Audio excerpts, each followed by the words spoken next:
All right, all right. We are back in beautiful Belmont, New Jersey, my favorite place in the summer, as I always like to say, at the Grit Won't Quit podcast studio. We have a very special guest on. We have Colleen. Good morning. How are you? Good morning, Tom. I'm doing fantastic. And you came up for this. I did. You are not a New Jersey resident anymore. Not anymore. So you came up from North Carolina. You're visiting family. Yeah. You convinced Jenna to let you do a day that we normally don't do the podcast, but your sales skills are so good, you get her to agree. Is that what I hear? That's exactly what happened. So Monday, instead of being in Manasquan, New Jersey, I am in Belmont, but at least it's a nice day out, and I enjoy Belmont. Yeah, so. And I'm so grateful for that. She wanted me to come up in August, and I said, I'm not going to be here in August. I'm going to be here this week. So and you made it shout out to Jenna for making it happen. She always tries to get the guests what they want. Aw. So let's dig right into it. So you came up. When did you come up? I came up last Thursday. Oh, so you've been here for a couple of days practice. I've already gone to the Jersey Shore. All right. Island Beach State Park. Perfect. Had a beautiful day a couple days ago. When you lived in Jersey, did you live in the shore area? I lived in Toms River. Toms River. Okay. That's where I grew up, and that's where I lived up until 8 years ago. So the Island State Park is your place. Like yeah. We'll put all the kids in the car. Yeah. It's $10. Yep. Sure. Great day. You know they have foxes there. I did not know that. My wife is a photographer, and she loves to go. We live in Monmouth County, so it's a little bit far, but she loves to go down to Island State Park. We do not do it between Memorial Day and Labor Day because we'd be crazy if we did that. Yeah. But there are a couple foxes that she likes to take pictures of. Very cool. It's a beautiful place. Yeah. And you know what was shocking to me? I told my daughter and my son, we have to get there before 10 because sometimes I close the park. Yeah. It was not packed. It wasn't busy. That's great. We drove up to Lincroft last night, no traffic. I was like, what's going on? Really? Maybe graduation party weekend from school. Yeah. Oh, Friday, though, I was going north on the parkway on Friday afternoon, and coming south was insane. It was just crazy. So I can't answer that. But Saturday night I was on the Parkway South, and there was no traffic, so yeah, everyone was here hanging out. You know, now you have more of the people that are staying for the summer, and Yeah, true. So I think the Friday nights are going to be the bad one, but although Thursday getting out of here last week was crazy, everybody was in Belmont. Well, it was a holiday. Yes. Juneteenth. Yes. So I think a lot of people decided to start and then the I think weekend people early. took a 4-day weekend. Yeah. Yes. We love our 4-day weekends in New Jersey, don't we? There you go. So now this episode will air after this, but just so you know, we're recording it on June 23rd today. So you had a corporate career. We spent some time in the same place before I went out on my own 16 years ago. Mm-hmm. So you spent 30 years at Verizon. 29, 30. Almost, yeah. Long time. That's a long time at one employer. Yeah. Those days are over. They are. It was shocking. People were always surprised that I was at the same company for so long. Once I hit 25 years, they're like, what are you doing there? And I can tell you the reason why I stayed so long, one, so much of it I loved. Mm-hmm. And two, I started with a company called CompuServe that was bought by WorldCom, that merged with MCI, that was bought by Verizon in 2006. So even though I was at the same company for 29 years, I really wasn't. Yeah. And I got to have a lot of different experiences. And the other thing is I was a sales engineer / solution architect. We like to change titles at Verizon. And so I worked with clients, and I always had new clients. So every few years, I always felt like I had a new job. And it kept it interesting and challenging, and I loved it for a long time. Verizon is a big organization. They are, yeah. When I was there, they were a Fortune 10. I don't know if they still are. I think they were Fortune 16. They might be Fortune 20 now. Yeah. I mean, now you have some new there. tech companies. Like when I was at Tesla wasn't a thing, so yeah. They weren't there, and I don't think Facebook or Google were in those top positions at that point in time, but they were a huge company. I mean, yeah. Running out of, they had Basking Ridge and they had West Street in New York City as their big spots. So you were a sales engineer selling to other big organizations. Big companies, Fortune 200 at the end, like Fortune 100 after I'd been there many years. Yep. That's a tough sales cycle. Like it's a long sales cycle. You're meeting with a lot of people. 18 months to 2 years. Yeah. And you didn't get like that would burn me out. Like I couldn't play in the game for 2 years of trying to just get the business. I want the business for 2 years and more, but like that whole sales cycle would just make me a little bit crazy. Yeah, we worked a lot with clients that we farmed so for more services. So many of those were existing relationships that we just cultivated. We already had services in there, so it wasn't too bad. And as the sales engineer, I wasn't the sales lead. Yep. So I usually had like 3 or 4 clients. And Okay, so you were busy doing. I was real busy. Running multiple things. Doing designs and figuring out issues and The right things like systems. that. Yeah. So then all of a sudden you change roles. Well, my husband and my husband's from Monmouth County. We made this decision right around the time my daughter was graduating high school, which was 8 years ago, quite a while ago, that we wanted a fresh start. And we started talking about where do we want to go. At the same time, I knew I didn't want to leave my company, so I started networking and talking to a lot of different people about, what are the possibilities? I've been doing this for 25 years. I think I want a new challenge. And so I talked to a lot of different people, and there was this amazing dream job that was going to be starting in January of 2018, and they thought I would be perfect for it, but it was going to be based in Cary, North Carolina. And we were thinking about North Carolina, so we talked about it, and we ended up moving down 6 months before the job was actually mine. So I was still servicing my New Jersey, New York clients. Working from home. Working from Raleigh from home. When before working from home was a thing. Well, as sales engineers, we pretty much worked from home. Okay. My whole career. All right. I mean, it was normal because you need to be out in front of your clients. Yeah. And so it's better to be out in front of your clients instead of in the office. So it was kind of a mix. So I didn't know for sure, 100% sure, until they offered me the job. So you took this move we took a big risk. without having a job locked in. Yes, because they said you can't stay in this job where you're servicing New Jersey, New York clients forever, but we'll let you do it for 6 months. So the stars aligned. I got this opportunity, and I think this was actually the start of my entrepreneurial journey. Okay. So my vice president said, I want you to start an early career program at Verizon in our sales engineering organization, because many of our people in the next 10 years are going to be retiring. We didn't have a lot of young people coming into the organization, the sales engineering organization. She said, here's 11 headcount, go build it. Without any direction, any guidance other than you can hire 11 people. The best part of that entrepreneurship is you didn't have to worry about budgets. You didn't have to worry about money. You didn't have to worry about cash flow. Go get 11 people. And I worked for Verizon, who had tons of resources. Yeah. So I had recruiting departments, and I had onboarding, and IT learning and development, and computers IT. can and show up tomorrow. everybody gets a laptop. You get a laptop. You get a laptop. Like so the Oprah show. It was beautiful. So I took 3 months, the first 3 months, because I had only hired one person as a manager prior to that. Mm-hmm. I took 3 months to build what I wanted to build. So we built a boot camp out. I learned how to interview. I mean, you got to hire the right people in order to have a successful organization. So I hired my first 3 people in March of that year, and then we did another 3 people in May, and we did another 5 people in June, and we filled it up, and it was the most incredible experience. Did I know what I was doing? No. Did I have a roadmap? No. But Learned everything. I did the job my whole life. And I worked at this company for 25 years at the time. Mm-hmm. Like, I had a network. Sure. I used to say to all of the sales engineering directors and VPs, like, this is going to take a village. This isn't just Colleen teaching people how to be a sales engineer. Like, we're going to immerse them into our culture and into, embed them into the projects that we work on with clients and all of that. It was the most incredible work I've ever done in my life. Like, I absolutely loved it. That year, I said, you know what, I feel like I need to learn some things. And I started researching what kind of master's degree could I get that would help me, that would aid me in this journey. And I looked at instructional design and like a bunch of different things to see like what would best serve me and the organization and these amazing people that I'm hiring. And all of them were like either right out of college or within 2 years out of college. I found industrial organizational psychology, which is the study of how people behave at work and how to build high performance environments.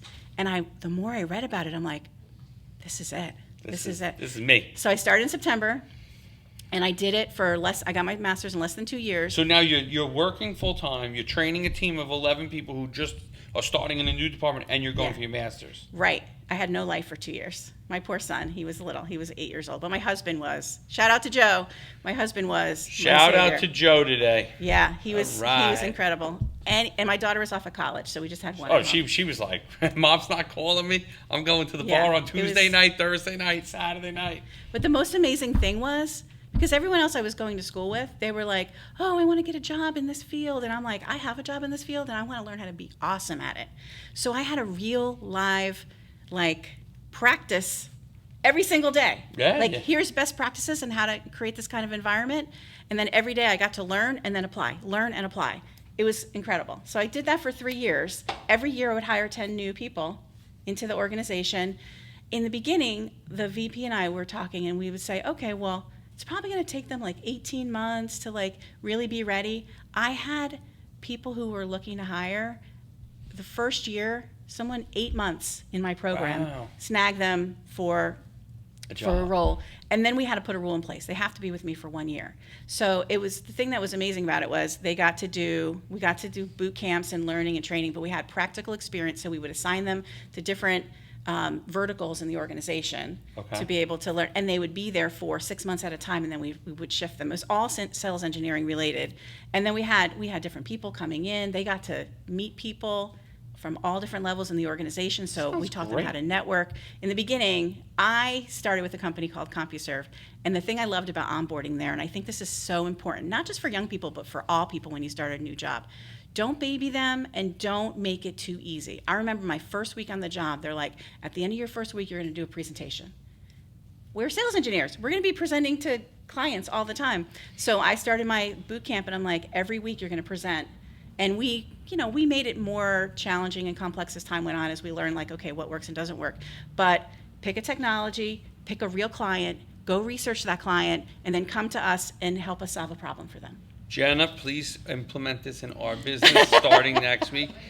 Emma, your presentation will be next Monday, the 30th. Maddie's, yours will be on the 7th of July. I think this is a great idea. Confidence building. Confidence building. Right? Build your confidence by doing. At first I was a little, to Jenna, why are you doing a Monday? I love that you did this on a Monday now, so these guys could all hear it. Oh, good. So this is great. Confidence building. I love it. Yeah. We're going to do it. Yeah. So I say that role that I had was part of my entrepreneur journey, because before it was okay, here's your job. This is what you do. Now I have an opportunity to work on something. There's no blueprint. Go figure it out. Entrepreneurs do that every single day. It's life. Yeah. It's called the hustle. Yeah. So that was best job I ever had. So rewarding. So how many years did you do that job? I did that for 3 years. And now in those 3 years, how many young candidates did you bring up? About 40. Wow. Yeah. And they loved it too? They did. We built this amazing culture.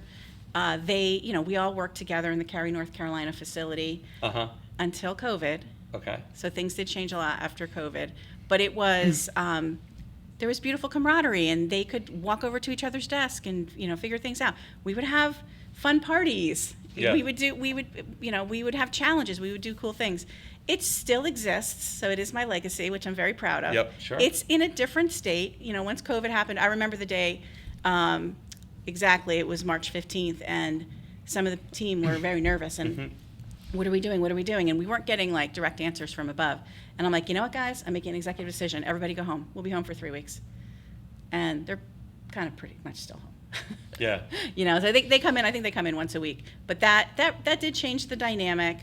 And at the end of that year, a big decision was made to reorganize, and they disbanded the organization in its existing state. And they said, here, Colleen, you're going to be a sales engineering manager. You're going to manage 12 people, all different ages. You'll keep a couple. We're going to disperse your people. You can still be an ambassador to hire people and bring people in. So basically, 2 jobs, 2 full-time jobs. And I was crushed. But it took some of your steam away, because you had this boot camp and you had them training and you had them doing. Yeah. And now it wasn't going to be the same. And the other big thing that I loved was the coaching. And I love managing teams. I love leading teams, because I love helping people see how amazing they are. Because oftentimes we don't know, and leaders tend not to tell us because they're busy doing their job and their own things. And I think it's really important to help people be seen, right? And if they're underperforming, they also need to be told, and oftentimes leaders are uncomfortable with that too. So in that role, I learned how to, obviously build a team, do all kinds of training and workshops, coaching. I coached every single one of them every week for 30 minutes. And then when my teams are smaller, I'll do a full hour, but I want to make sure I get everybody in, and I still have to, do my job too. I love coaching, which also brought me to where I am today. All right, so let's kind of fast forward a little bit. Yeah. So this changed, the organization changed, they gave you a different job, but you weren't going to do this same, cool project. Yeah. So then you decide what? Well, in the organization, I heard about this culture and engagement area of the business. So I reached out to an HR director to ask, what is this about? And she was like, oh, actually, we're hiring a manager for a role that's going to lead global talent for Verizon Business. And I had no HR background. My master's program could be considered, HR. A little bit. And she's like, you should apply for it. Well, I got hired.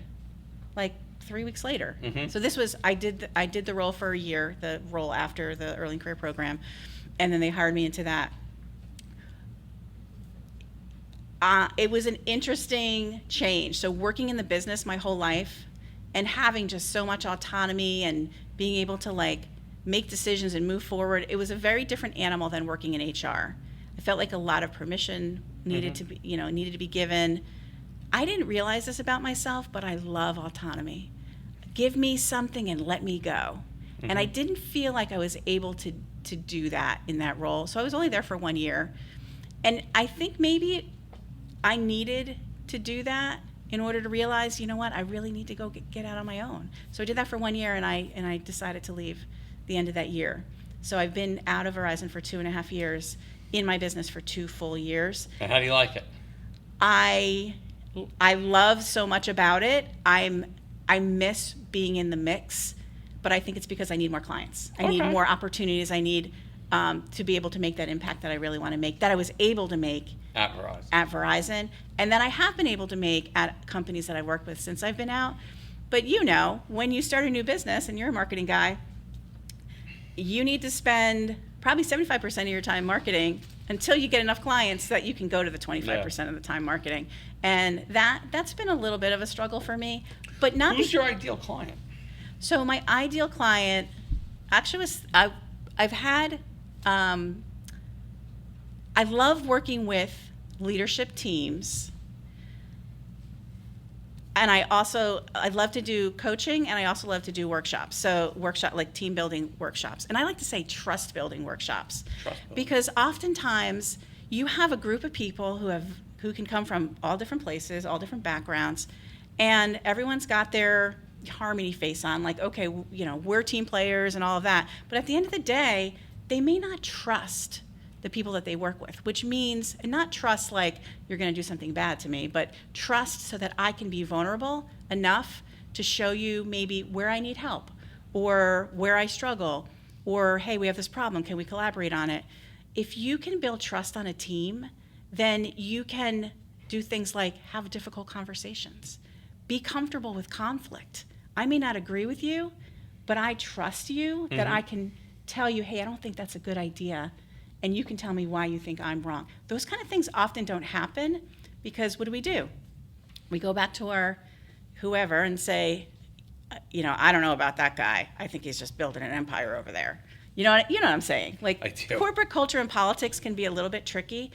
And I know in large organizations a little bit harder. So to answer your question, I think probably smaller organizations, so in a big company, a smaller organization, or even a small company that has an intact team.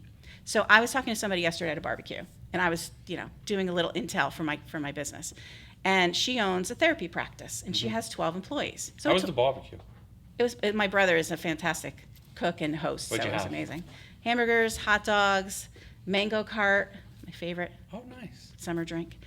So I was talking. You're talking to this woman now that I've totally distracted. No, I'm fine. I was talking to this woman, and I said, "Do you ever do team building?" And she said, "Not really. We do a Christmas party. We take them out to dinner, but they all work on their own. They have their clients, and they do their own work. So that wouldn't be an ideal client for me. So somebody where you have, like you guys, you're a team, and you work together, and you have to communicate, and you need to count on each other. An organization that has a team that needs to count on each other, and they've been together for at least 3 months, that's an ideal organization for me to do like a team building, team trust building workshop. So it's not like axe throwing. Like, we're going to get together and we're going to talk about things so that we can really get to know each other. And you can learn things about each other, and there'll be some assessment work that comes along with that, so that you can go, oh, that's why Tom's like that. Okay, that totally makes sense. It doesn't bother me anymore. Yep. Now, does a certain generation do better at this, or is it everybody across the board, do you feel, can see benefit? Like, I feel like, we talked before we got online about the different generations and how they react to, their boss and their boss's boss and everything like that, versus, the younger generation is more open and puts it right on the table for you, whereas, the boomer generation just, buckles down, puts their head down, talk when they go to lunch, they talk about it with their colleagues, about how bad this boss is. So how do you see your training? Do you see it? Do younger organizations see it as more valuable, or is it across the board, or what do you see? I've worked with both, and I think it depends. I don't think it's generational. I think it depends on the person. Mm-hmm. There are people who are not open to being vulnerable, and they won't. And the leaders. What do you say about that? How do you, how do you make an inroad on that? Yeah, it's difficult. I did a 2-day leadership workshop last summer with an organization, and got great feedback at the end. And they were, I would say, baby boomers and Gen X generation. And some of them were super open and sharing all of it. And I even learned a lot about people, like, oh, working with this person, like, I understand why they are the way they are. The big message that came out of that meeting was, I finally feel like a team. I never felt like these people were my team. It was a VP and directors. Okay.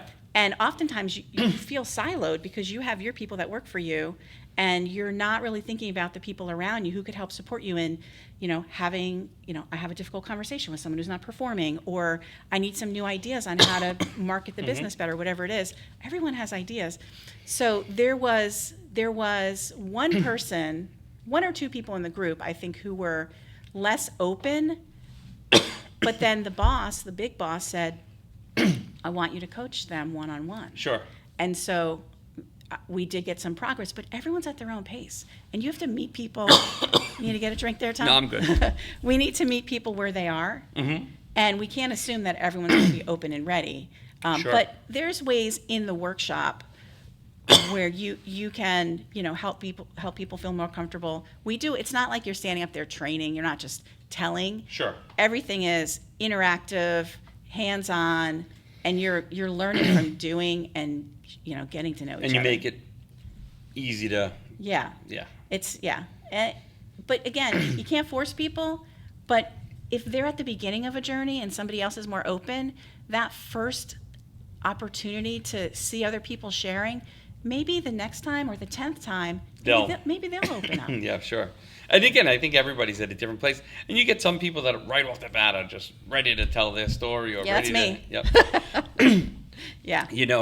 But then there's other times where it takes a little bit of getting to know them. 100%. And they have to feel comfortable. They have to feel trusted too. Yes. Yeah, and if we're doing a trust building workshop and exercise, you can't force people to be who they're not. No. You have to appreciate and accept who they are, and what little they may give, you may even be able to do that. There's this great exercise we do at the end where each person goes around the table and they share what's something that you really appreciate about every single person at the table. So what's one thing you appreciate about them, and then what's one thing that you think maybe they can work on. Oh, cool. Right? So then you go around the table for each person and everybody shares. Such a beautiful thing. Because like I said, people often don't see who they really are. So you have to bring that out. So you tell them something that you see in them, they may not have even known, or they knew but they didn't think anyone else knew. Yep. And then you share something that you think will help them be more successful, something that maybe they struggle with. Yeah. Like I noticed that you don't really trust us, or I feel like sometimes you kind of go off by yourself and you don't stay with the team and open up, and they might be like, oh wow, like they're noticing that, maybe I should try something a little different. True statement. Yeah. So it's great. really powerful. That's awesome. So now 2 years into it, you want more clients. You want to Yep. continue to succeed at this and train more people and coach more people and have people build more trust in the system. Yes. How have you found being out on your own? 30 years inside an organization and a well-funded and a well-oiled machine and that had everything to now 2 years, kind of. Well, I'm going to say one thing. I love ChatGPT, Okay. my best friend, because I have a partner. It's a technology partner who I can run things by. Hey, I want to put this post up, or hey, I'm building this new class. These are all my ideas. Can you put it into? So I feel like if I didn't have ChatGPT the last 2 years, I think the business would have been more difficult. Mm-hmm. I did hire somebody for a short time, for a few hours a month last year, for like 6 months. I wasn't quite ready for that. I was still new. She was phenomenal. She did a lot of administrative work for me, and she was a thought partner. People often say being an entrepreneur is lonely, but I'm a total networker, and I'm in so many groups, and I talk to so many people that I feel like I'm not lonely, but I want to be in the mix of making that impact. Yep. So I feel like the work that I've done and the people that I'm coaching, I feel it lights me up when I'm doing it, but then I'm like, I want more of that. And so I feel like that's the struggle is what I do, it's not as clear as someone who's, like maybe selling marketing or somebody who's selling a product. I sell makeup. I'm going to help you really feel seen and heard, and you're going to be able to grow and develop in a way where maybe you're going to find that job that lights you up, or maybe as a leader, you're going to learn how to have those difficult conversations, or as a team, you're going to learn how to work better together so that you can all be so much more successful. It's a little less tangible, I feel like. But I also think, and I would love for your listeners to hear this, new entrepreneurs or people that are thinking about it, is that sometimes you have to try a few things. Totally. You have to try it out. You have to see what works. And so I was very lucky. 6 weeks after I worked with a go-to-market strategy coach, I landed my first corporate client. 6 weeks. Great. And you know how I did it? I called everyone I knew. And I said, hey, this is what I'm doing. What are you doing? I did the traditional networking thing. Landed my first client. They're still my client today. It's awesome. And I was profitable last year, my first full year in business, which was nice. And I really wanted to just do the work. And does this light me up? Does this light me up? Does this make sense? So some of the things that I did for them, I probably won't do again for other clients. And other things, I'm like, I love this. So I feel like, trying things, giving yourself a little bit of runway, because, there's that thing. Oh, I left my corporate job where I did well, and now I'm doing this thing where I'm not really making any money when I start, but this is an investment in me, and wanting to get clear really quickly and feeling a little impatient about it, but then knowing, settle in, do the things, try them out, and then see what fits. So I feel like just earlier this year, I got more clarity, and I know the direction that I want to go. And I do, I have a couple different things in my toolbox that I can use, but at the end of the day, I want people to feel great at work, right? I want them to feel great about what they're doing.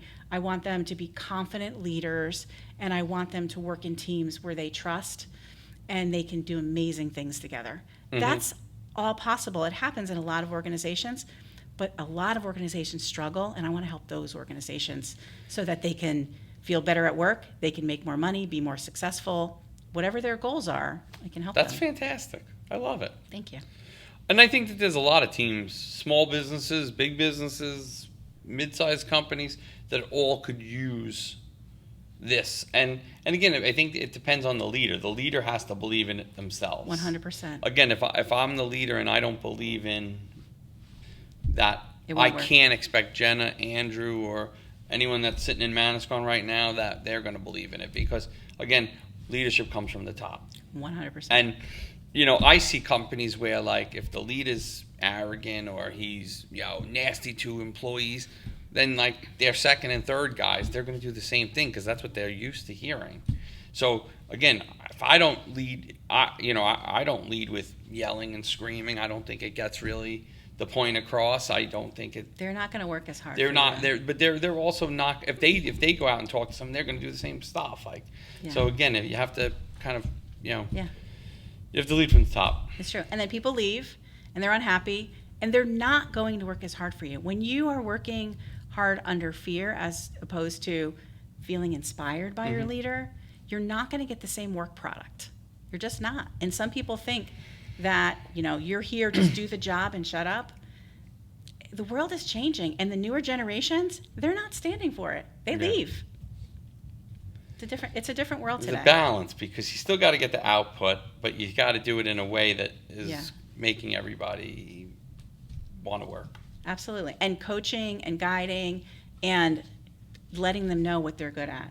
Yeah. You're going to hire a young person or even somebody who's never been coached or developed, and they're not going to be perfect because none of us are perfect. We're all humans. You tell them the good that you see in them. If you didn't see it, you wouldn't hire them. And then you help coach and grow them so that they can build confidence to go and do more, right? And then everybody wins. And I always say, as a leader, you don't want to be the smartest person in the room. Go find some really smart people, make them feel incredible. They're going to do amazing things for you. Why wouldn't you want that? I agree. I'm always on that hunt to find people that are really good at what they do, hire them, and let them do it. You can't do it all. And True. Especially in my world, you have 7-8 different skill sets to be good at. So you need a good team of people around you. Well, this was a great conversation. Glad you came in. Thank you. As we wrap up, let people know where they can find you online, on your social media, if they're looking to have these kind of thought conversations. Because I've kind of taken a couple things in, and you saw me write on my notebook, which I normally don't do. But I think that this was a great chat, and I look forward to seeing you continue to succeed at this and help more businesses. Thank you, Tom. I would love that. Hey, everyone. You can find me on my website, www.ajoyfulcareer.com. You can also find me on LinkedIn under Colleen Guerriero. I know that's a crazy name, but It's a long one. Guerriero. You should have kept Hiller there. It was I easy. know. My maiden name was much shorter, but it's all good. But Guerriero is Italian, and it means Yes. warrior. Is it? So- All right. Look at that. How to keep that for the business. No, That makes a lot of sense. not All just right. for the business. But anyway, thank you, Tom. I appreciate it. Great to have you on and continue doing great things. And I look forward to hearing your success stories. Thank you.